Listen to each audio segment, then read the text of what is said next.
Hello everyone and welcome to a new episode of Equilibrio, the Telva and Solgar podcast.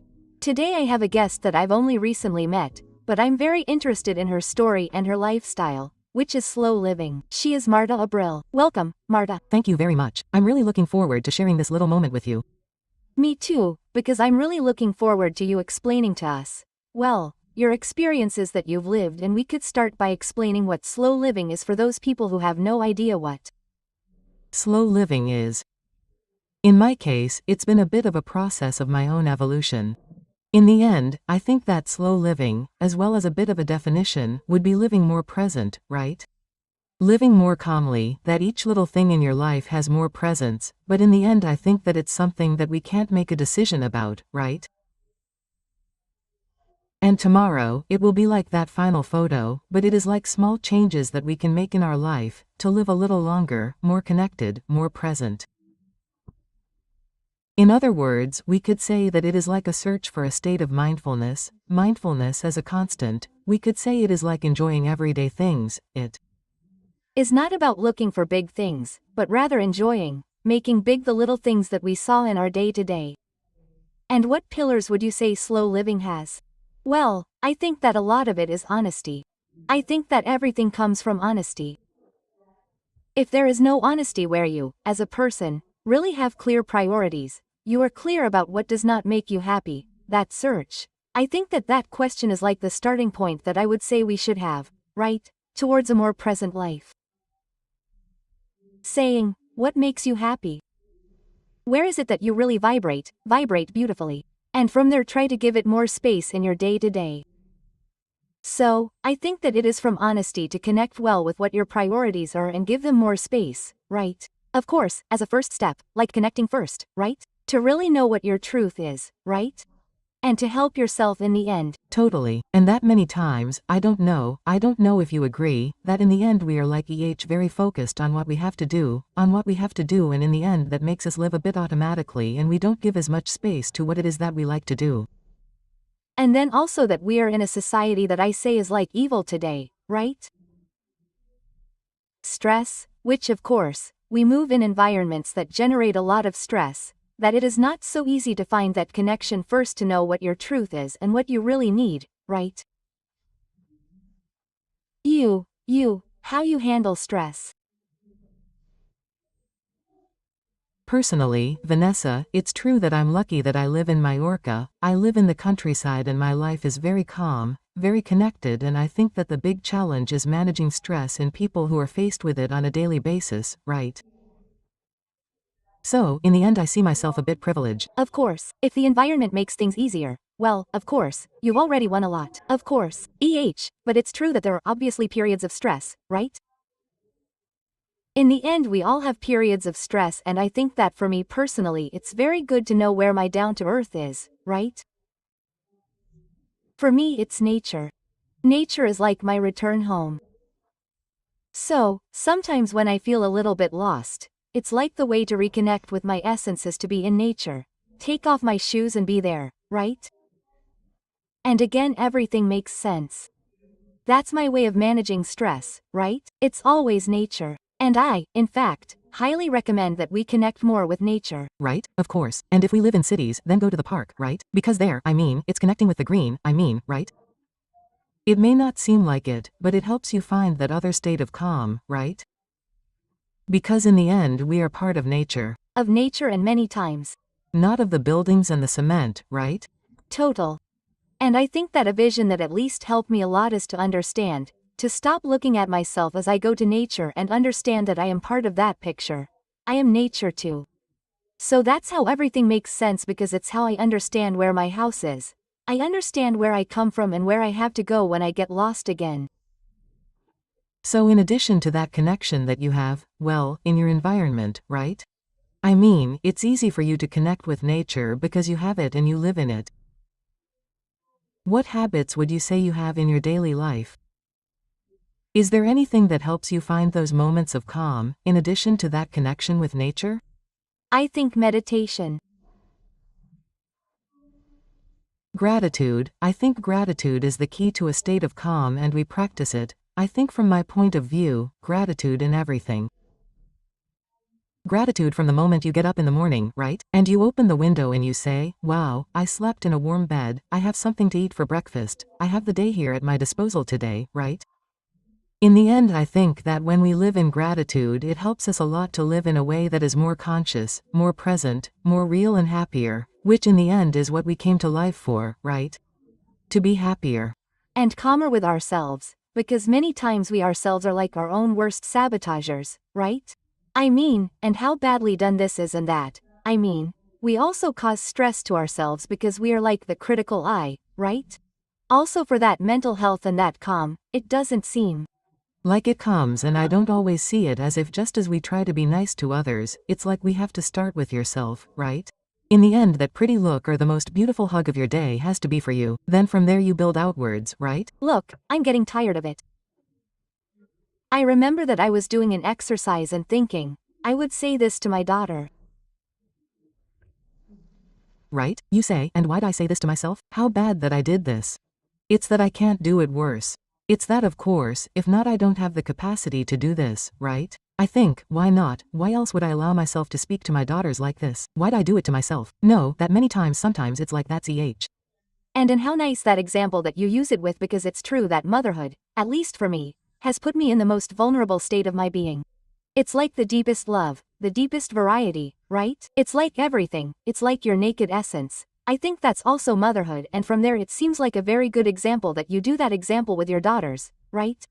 Like you don't stand in front of the mirror and see your behaviors, and it also helps you a little to redirect them, right? Say, well, if I want to find that space of calm and connection that you talk about, right?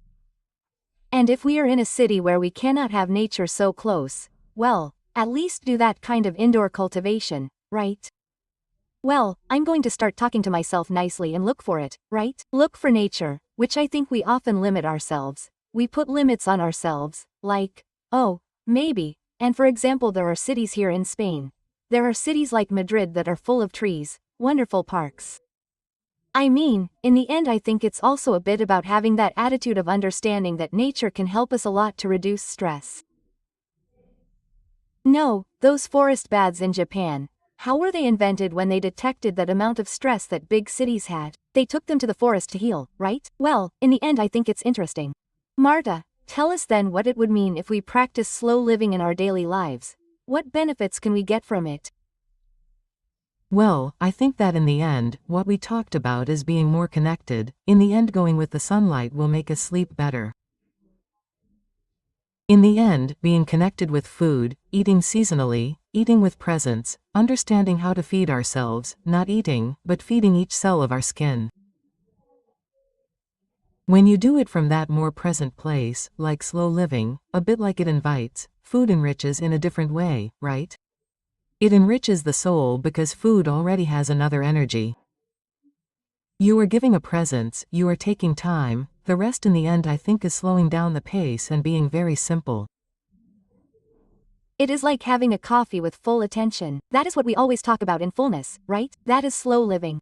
And then it is no longer simply having a coffee, it is your moment, it is a space for you.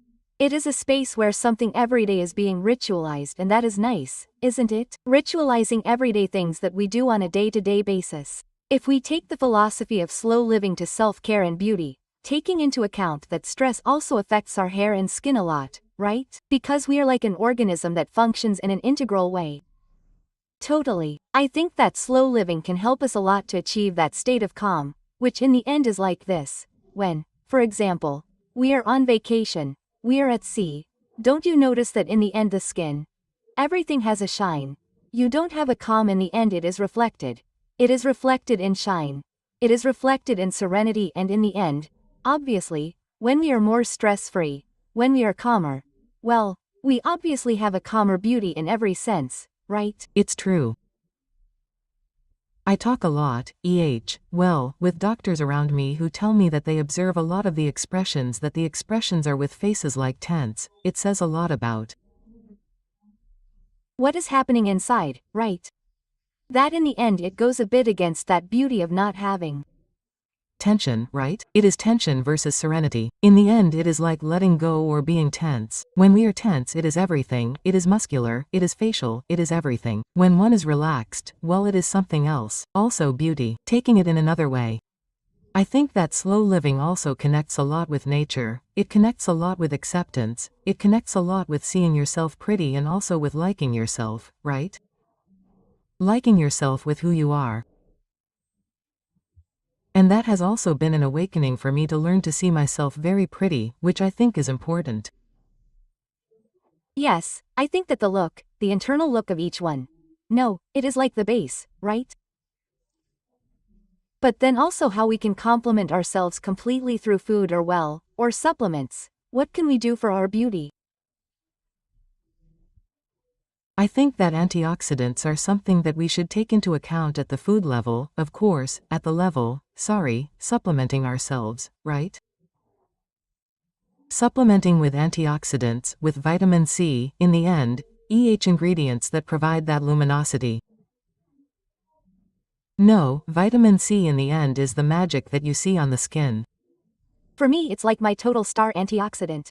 Vitamin C, right? C. That Solgar has a patented formula that is ester C that I've been taking for, well, I've also been with ESERC for many years. I'm in your club. Hey. We're totally clubbers. But it's true that it's also for the defenses. I mean, it's a vitamin that really vitamin C is. With me all year round. It's an antioxidant that I never let go of, always. It's with me. And I've also been with it for many years, and I think that together with magnesium and collagen they would be like my nightstand trio of mine, Yes, also collagen and magnesium. In short, yes, there are some basic ones that accompany it. I would really like you to tell me about your experience in the countries you have lived in, that you have, well, you have traveled a lot. You have lived all over the planet and you will tell me about those experiences that you have had with cultures very different from ours. What do you bring back from there, right? In terms of mental health, what habits, what have you learned, what have you incorporated, what have you not? Tell us. The truth is that traveling ultimately gives you a kind of mental elasticity, a very broad way, right, of looking at life and at each place. I take that with me, I take that view because on top of that each culture has its own and it is very special, right? For example, from India, which I know you also have a connection with, right? And I take the part about Ayurveda.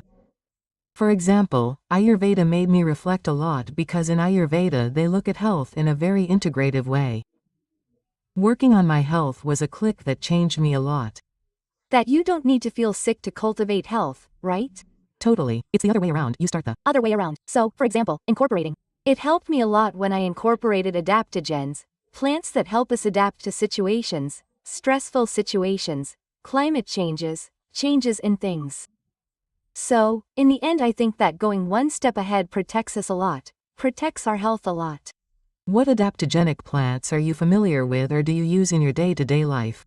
Well, it depends a bit on what moment I'm in or for what. In the end, adaptogens help us a lot to adapt, right? It depends on the situation. So, for example, maca, which we've been taking for many years, chaga, ashwagandha, which is known as jeans in Indian, right? From our beloved India. I think those are the ones I incorporate the most in a very natural way in my day-to-day life. And what benefits do they bring you? For example, the ashwagandha helps me a lot to combat moments when I may have a lot of work or I am more stressed than usual or I even have to travel a lot. I have a lot of movement and in the end that makes it a little bit more difficult for me to return to my center. I think it helps us a lot to return, right? To that state of calm.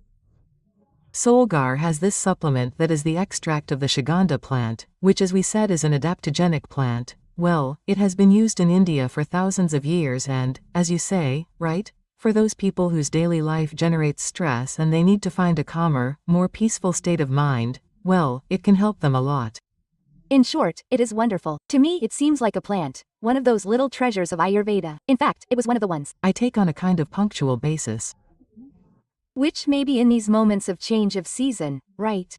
How do you adapt to changes? Maybe there are changes in habits that also cause you stress, right? It can also be a way of doing good, of accompanying you and improving your mood. I think that is key. The consumption of supplements, such as sabanda, in moments like this of change of season, is very good for us. I also think that food, accompanying seasonal food. In the end, I think that nature has the perfect resource for each moment, but sometimes we lose focus a little and we forget about that, and the garden really offers us at each moment what we have to eat, right? So, in the end, right now that we are coming to autumn, when it starts to get a little colder and the temperatures drop, well, the same food is accompanying us to give us those nutrients, that part more vitamin C, right? In the end, the earth is so wise that I think that is how you adapt, right? For example, these seasonal changes with food. Do you do anything else in your habits? Totally. I try to go out a little bit to what the time in which I am living invites me to do. For example, summer is a time to go out, right? It is like an energy of expansion, or just like spring, when we all come from that cuckoo, from that retreat, and we feel like blooming. Autumn invites me a lot to go little by little, covering myself up, putting on, collecting myself, right? So, isn't that Even perhaps a more reflective time. more reflective projects that I start in autumn, when I have that newly charged energy of summer, but a time where, at least on the island, right? I live in Majorca, the island stops in autumn, there is like an energetic change that is beautiful, because it really is like, wow. Now it's like time to clean up, the noise is over, we have to go back to ourselves.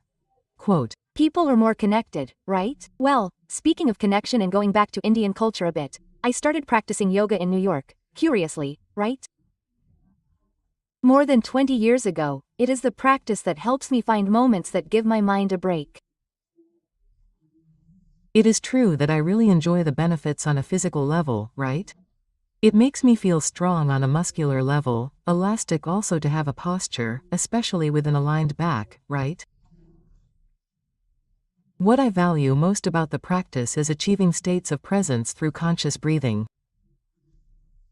And I wanted to ask you, in what physical practice do you find those moments of calm? I have practiced meditation for many years, also yoga, but now I am at a point in my life where practicing yoga on the mat, so to speak, is very difficult for me.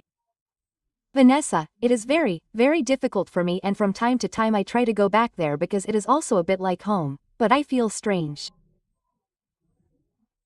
Right now I'm finding meditation more from another place, more from taking care of my garden, taking care of the chickens, being present. In nature it's like a meditation in movement where I really feel like on one hand I'm healing, I'm balancing, but on the other hand it requires you to be very present, right? When you take care of, or when you're there fused with that nature, you're totally present. And that's helping me a lot. It's true that the state of presence, that is, can accompany you in whatever you're doing, right? I mean, that's the beauty, right? Finding that state of mindfulness in cities with so much noise, right? It's more difficult, you don't need a mat, right? What happens is that I think that when the environments are difficult to manage because there's a lot of stress, right? I think that the tips, the structured practices, a yoga, a Pilates, or even fitness, right? Something that you say, well, in this year now I'm going to take care of myself, I'm going to be present, I'm going to. No, but the ideal is, as you say, that presence is always with you, sure. But it's also not enough at the moment of your life. For example, right now, between my way of being, I'm a very calm person, it's that my way of being is very, very calm, and I live in an environment where it helps me to be calmer. Well, what I'm needing lately is more of that power. So, I'm finding it, you see, in something that I would never have thought, or that was going to be like my outlet, which is like fitness, weights, like functional training. Because I need like that energy, like that arriving and in training, boom, boom, boom, boom, boom, physical exercise, weights, strength, feeling strong, and because for what is meditation, physical work, I already have like that other space that I was telling you about, right? I am a very nervous person by nature, and I also find the disciplines that suit me best when it comes to yoga. For example, I don't feel comfortable in Hatha or Iyengar, of course. Because it's very static, right? One doesn't flow with the other. I mean, I feel more comfortable in a physical practice that is a bit like a dance, right? Like there are vines, there's a flow, right? In the end, each person has to find what suits their needs. Absolutely. That's why I think it's super important to connect from honesty, not so much from fashion.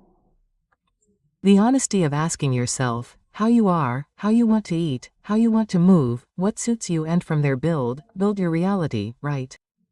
In the end, not so much the fact that this type of yoga is now in fashion, because maybe what you say doesn't work for me, I need another one or not, or this type of diet or the other one. It's like connecting more from honesty, from truth, and from there creating your own lifestyle. If we were to start by connecting and integrating a way of carrying your body, and then you start trying, right? Totally. What would you say keeps you in balance? Playing. Go on. Yes. I really like to dedicate space and I will try to dedicate a lot of space to things that I like, doing crafts, making ceramics, to creating. For me, creating keeps me very connected, but very balanced. So, playing, seeing life as not stopping playing, seeing it from there, right? Since I became a mother, in the end, I have the game, obviously integrated. I don't have it in my day-to-day, but participating in it, being infected by that vision. And the children, also, when they play, are very present. Well, children in general have a lot of presence in everything they do, but when they play, as they are enjoying themselves, they generate a beastly mindfulness. Mindfulness, totally that. So, in the end I try a lot like him too. Guide me by that look, to try to make my own, right? How wonderful. Well, from the game. We are going to play to ask some short questions. Perfect. Very quick. Hey, if you can answer me, well, in a very brief way. How would you define slow living in one sentence? Honesty, presence, and harmony. How beautiful. What two things would you recommend to maintain a lifestyle with less stress? Learning to breathe and stop. Meditation, yes. Or no, always yes. How can food help us manage stress? Eating seasonally, eating what the earth gives us at that moment is the easiest way, I believe, to be truly connected. And finally, slow living and children are compatible.